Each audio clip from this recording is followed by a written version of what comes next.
Supreme court ने 10 जुलाई को एक ऐतिहासिक फैसला सुनाया है। कोर्ट ने तलाकशुदा मुस्लिम महिलाओं को भी सीआरपीसी के सेक्शन 125 के अंतर्गत गुजारा भत्ता लेने का हकदार ठहराया है। इस फैसले के बाद मुस्लिम संगठनों में हलचल मच गई है।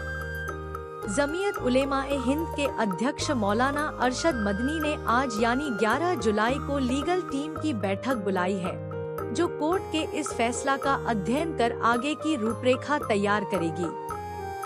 इसके अलावा भी कई मुस्लिम मौलवी और संगठनों से जुड़े लोगों ने इस पर अपनी राय जाहिर की है। कुछ का कहना है कि कोर्ट का ये फैसला शरिया कानून में दखल है और मर्दों के साथ नाइंसाफी है। उम्मीद है कि जमीयत उलेमा-ए-हिंद आज मीटिंग के बाद कोर्ट के इस फैसले पर रिव्यू पिटीशन डाल सकती है।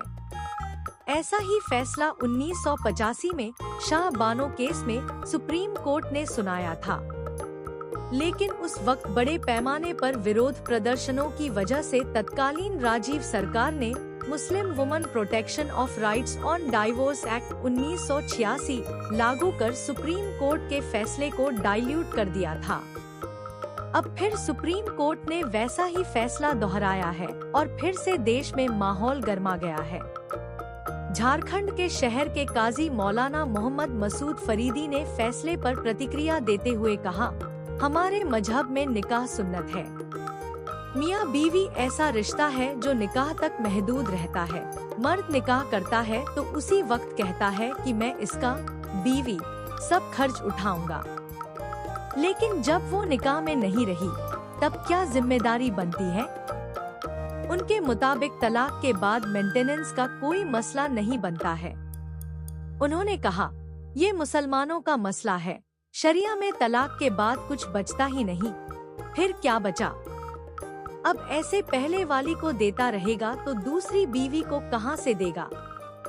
वहीं कोलकाता की नाखोड़ा मस्जिद के इमाम मौलाना शफीक कासमी ने बताया, शरिया के कानून के हिसाब से तलाक के बाद शौहर को मेहर देना होता है। कुछ लोग मेहर निकाह के वक्त दे देते हैं, कुछ बाद में। गुजारा भत्ता इस्लामी शरिया के खिलाफ है।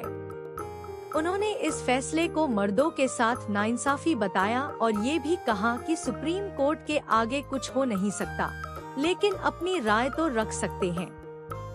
धर्म गुरुओं ही नहीं, राजनेता भी इस बहस में कूद गए हैं। समाजवादी पार्टी के पूर्व विधायक एसटी हसन ने कहा, गुजारा भत्ता उस महिला के लिए जायज है जिसके शौहर पति ने दूसरी शादी के चक्कर में तलाक दी हो, लेकिन किसी की बीवी करप्ट है या किसी और के साथ चली गई, उसे कैसे भत्ता दिया जाए? देवबंद के मुफ्ती असद कासमी देवबंदी ने कहा, यह तो हमारे इस्लाम में शुरू से चला आ रहा है। निकाह के वक्त मेहर 5 आदमियों की मौजूदगी में तय होते हैं। कुछ लोग पहले दे देते हैं और कुछ लोग बाद में अता करते हैं। रहा तलाकशुदा का मामला, तो कोर्ट के इस फैसले का हम एहतराम करते हैं। इसमें किसी को कोई एतराज नहीं होना चाहिए।